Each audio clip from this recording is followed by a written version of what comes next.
ନା କର୍ମଣି ବାଧିକାରସ୍ତେ ମାଂ ଫଳେଷୁ କଦାଚନ। ହେ ଅର୍ଜୁନ, ତୁମର କର୍ମ କରିବାର ଅଧିକାର ଅଛି, ତୁମେ ଫଳ ଲାଭ କେବେ ଆଶା ରଖ ନାହିଁ। ତେଣୁ ଆମେ ସମସ୍ତ କର୍ମ କରିବା, କୋଉ କର୍ମରେ ଫଳ ଆଶା ରଖିବା ନାହିଁ। ବଡ଼ ଆଶ୍ଚର୍ଯ୍ୟ କଥା, ଫଳ ଆଶା କେମିତି ରଖିବାନି, କର୍ମ କେମିତି କରିବା? କୌଣସି କର୍ମରେ ତୁମେ ଆସକ୍ତି ରଖ ନାହିଁ। କୋଉଥିରେ ଆସକ୍ତି ରଖ ନାହିଁ। କର୍ମ କଲେ ନିଶ୍ଚିନ୍ତ ଫଳ ଫଳେ।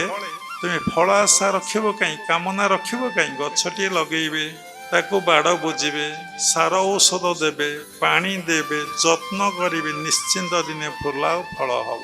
ଫଳ ପାଇଁ ଯେ ମୁଁ ଗଛ ଲଗଉଛି, ଫଳ ଯେ ଫଳିବ, ମୁଁ ଯେ ଖାଇବି, ମୋ ପିଲା ଛୁଆ ଯେ ଖାଇବେ, ଏ କଥା ତୁମେ ଭାବ ନାହିଁ।